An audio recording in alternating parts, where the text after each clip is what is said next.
Nous voulons commencer à parler aujourd'hui un peu même du thème à proprement parler que nous avons annoncé dans la série dans laquelle nous sommes, donc sur le marionnettiste, donc celui qui manipule, qui tire les ficelles du monde et les ficelles de notre vie. Et donc, nous avons compris qu'il s'agit de celui que nous avons appelé l'homme sans ombre ou l'homme invisible, le monsieur qui est caché derrière et qui nous manipule, donc le diable. Et vous savez, j'aime bien à répéter cela alors que nous avançons, cette citation du prophète de Malachie 4, qui dit souvent, qui a dit que vaincre, c'est connaître le diable dans toutes ses attaques. Donc vous devez connaître votre ennemi, vous devez savoir comment est-ce que Satan agit dans votre vie de tous les jours. Et c'est un peu l'objet de nos vidéos, de voir un peu pas la prétention de tout comprendre, de tout connaître, mais la petite inspiration que le Seigneur nous a donnée, la partager avec vous pour qu'elle puisse servir à quelqu'un. Et donc, nous voulons donc voir quelles sont les tactiques, comment est-ce que Satan travaille avec l'être humain pour avoir le contrôle, j'espère que vous l'avez compris, de la vie qui est en lui, de son âme. Parce que c'est ça la véritable ressource qui est l'enjeu de tout ce qu'il y a dans le monde aujourd'hui. L'enjeu de toutes les guerres, de toutes les bagarres, de tous les combats, c'est contrôler les âmes des hommes. Il n'y a pas autre chose. Au-delà de toutes les apparences que vous voyez à l'extérieur, la chose finale, c'est de ça qu'il s'agit. Et donc, si vous remarquez bien dans Ézéchiel au chapitre 28, c'est là qu'il est parlé du roi de Tyr. Et donc, nous comprenons pour les lecteurs de la Bible, pour les chrétiens, qu'il s'agit de la description de Lucifer. On a dit que Lucifer il avait la forme accomplie. Dans la version d'Abi, c'est un peu ça, il avait la forme accomplie de la perfection. Il était couronné, il était constitué de 9 pierres précieuses. Et vous savez, les pierres, c'est des richesses. Les pierres, c'est aussi des puissances, c'est des onctions. Donc, il a une grande puissance en lui. Il est constitué de 9 pierres. C'est inférieur à ce au fondement de l'épouse qui est de 12 pierres, mais je veux que vous compreniez que Satan a beaucoup de puissance. Il est riche, il a beaucoup de pouvoir, beaucoup d'autorité, de grandes choses. Et il est même, quand vous lisez Ézéchiel 28, il est même recouvert d'or. Donc, il a une partie, quelque chose de divin, même dans une certaine mesure en lui. Donc, voyons un peu donc quelles sont ces puissances que le diable met en œuvre, quelles sont ces capacités qu'il a. La première, je vous invite au livre de Genèse au chapitre 3, parce que c'est là que tout a commencé en réalité, où nous voyons cet être-là, ce marionnettiste commencer à entrer en scène. Et c'est là qu'il a pris Ève et il a commencé à tirer les ficelles de son esprit, de sa pensée. Et vous verrez dans Genèse chapitre 3, il est dit que le serpent, donc c'est l'incarnation physique en réalité de ce qu'est l'esprit dont nous parlons aujourd'hui. Donc le serpent était le plus rusé de tous les animaux des champs que Dieu avait fait. Et quand vous observez ce mot rusé là, le mot rusé d'astuce, ça signifie, quand on le décrit dans la description de ce mot rusé, il dit que ça signifie celui qui a la connaissance des principes de la vie. Donc il maîtrise certains principes. C'est un intellectuel, c'est un ingénieur, c'est un scientifique. Donc il maîtrise les principes. Et les principes de la vie qu'il maîtrisait, c'est les principes les bases de notre personnalité. Et c'est un peu ça que je veux que nous voyons aujourd'hui, qui sont les 3 piliers de la personnalité de l'homme, que Satan en fait manipule. Donc quand on dit qu'il est venu, donc le premier attribut qu'il a manifesté là dans Genèse 3, c'est celui de séducteur. Et comment est-ce qu'il a séduit Ève? Vous comprendrez comment est-ce qu'il vous séduit aujourd'hui. Et donc, en faisant nos petites recherches, d'abord avant nos recherches dans la Bible, vous voyez, observez comment est-ce qu'il s'adresse à Ève. La première chose qu'il vient de faire, c'est qu'il lui demande, est-ce que Dieu a-t-il réellement dit, qu'est-ce que Dieu vous a dit? Et puis Ève lui sort une parole, il dit que Dieu a dit que nous pouvons manger de tous les arbres du jardin, mais quant à celui qui est de la connaissance du bien et du mal, on n'en mange pas. Après, Satan, il continue, et vous verrez dans la suite de la discussion qu'il y a 3 choses qu'elle met en exergue. Il y a la première chose qui est le côté, comment on peut dire ça, moral, la loi. la parole. Donc il sort ça. Et puis il essaie de contourner la loi. Il contourne d'abord le côté moral, parce qu'Ève allait dire que non, nous avons une interdiction ici. Alors Satan réplique en lui disant que mais tu vois, en réalité l'interdiction là n'en est pas véritablement une. Il y a quelque chose en réalité qui est caché derrière que tu ne comprends pas. La deuxième chose qu'il lui fait, c'est qu'on dit que quand il a montré l'arbre, il a suscité un intérêt en elle.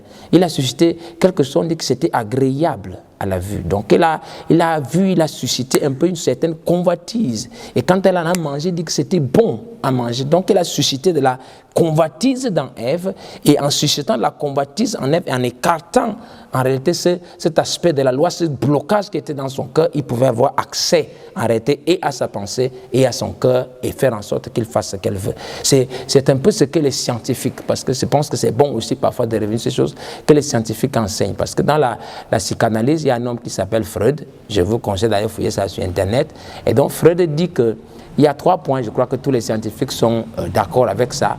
Il y a 3 choses qui constituent la personnalité de l'homme. Et c'est à partir de ces 3 choses que toutes les décisions dans notre vie, en réalité, s'opèrent. Donc, quand nous voulons que vous devez savoir comment vous fonctionnez, il dit que les 3 choses-là, il y en a 3. Il y a 3. Tout cela tourne autour de ce qu'on appelle l'ego, le moi de la personne.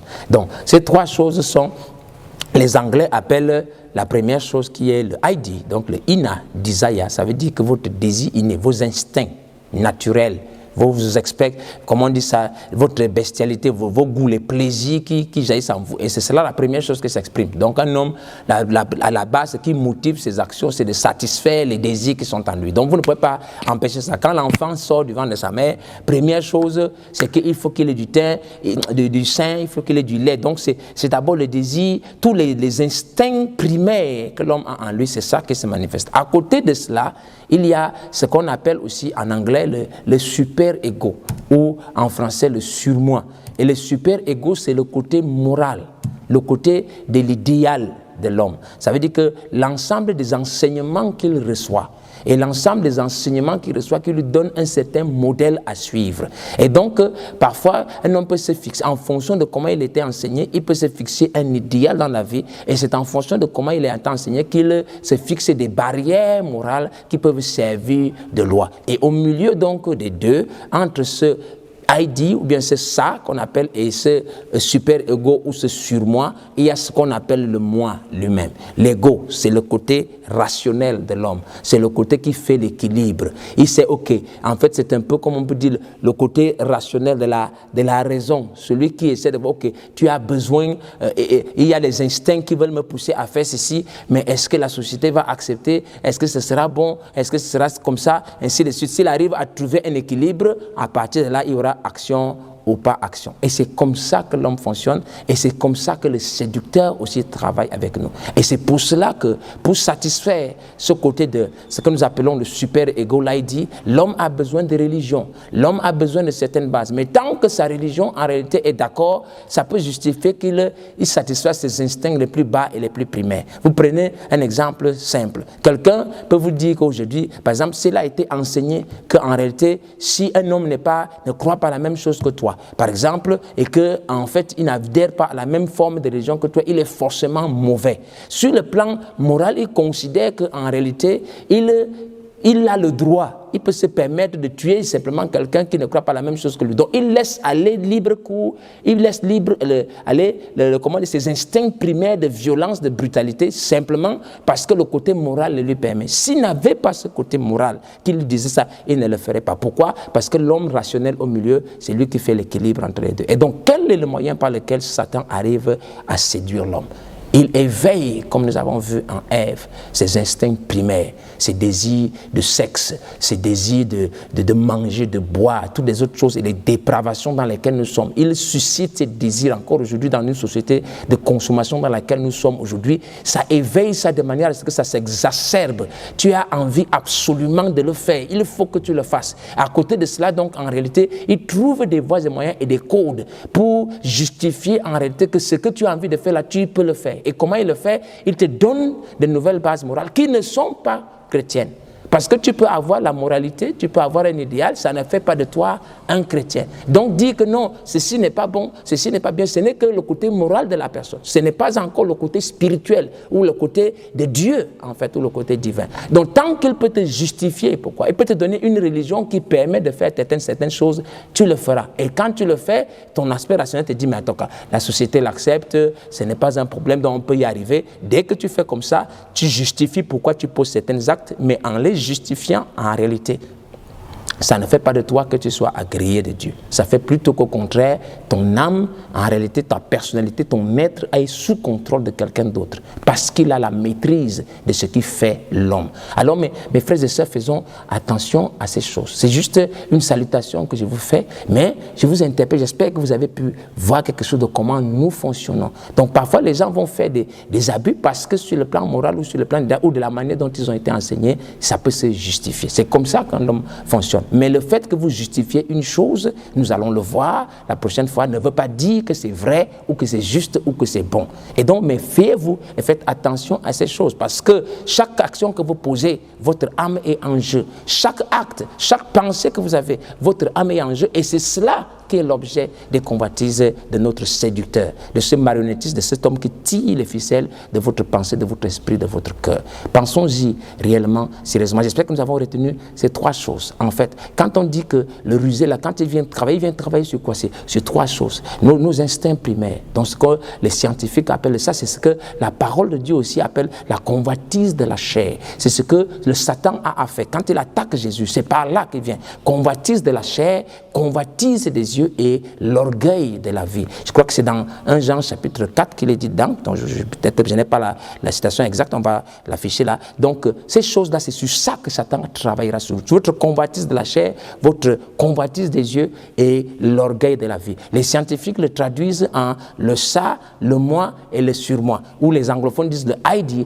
dont le désir inné, nos instincts primaires, notre ego et le super-ego. Donc quand Satan manipule ces choses-là, arrêtez vos désirs que vous avez. Comme on dit, je suis né en proférant des mensonges. Le péché qui est inscrit dans notre cœur nous tente toujours, nous amène toujours à faire ce qui n'est pas pur, ce qui n'est pas bon. Donc toutes ces dépravations au niveau de nos orientations sexuelles et toutes ces autres choses, les goûts pour les choses comme l'adultère, la fornication, toutes ces choses-là, arrêtez, c'est ce qui nous pousse d'abord. Mais à côté de ça, il y a un côté moral qu'on vous donne, un idéal. Maintenant, votre être qui est au milieu essaie de voir, si j'arrive dans un environnement où on permet certaines choses, je fais. Si on ne permet pas, je vais trouver les moyens de contournement. Voilà comment Satan agit avec vous. Et tant qu'il arrive à contourner votre super-ego et que vous donne une raison pour faire une chose, vous allez commettre même les choses les plus abominables et vendre votre âme au diable sans vous en rendre compte. Alors frères et sœurs, comme la Bible le dit, vous connaîtrez la vérité et la vérité vous rendra libre.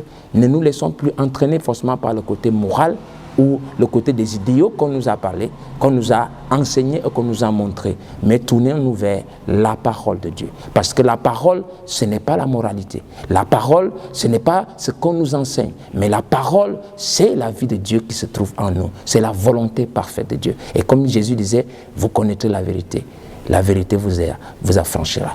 Rentrons à ces choses, pensons-y, je vais vous laisser là, mais pensons-y et puis n'hésitez pas, abonnez-vous, partagez ces liens, comme je l'ai dit, et invitez, nous serons heureux de continuer d'échanger avec vous, nous annonçons seulement les bases pour que vous puissiez réagir et que nous parlons de ça, mais jusqu'à ce qu'on se revoie, que Dieu vous bénisse richement et recevez encore une fois mon affection et mon amour chrétien.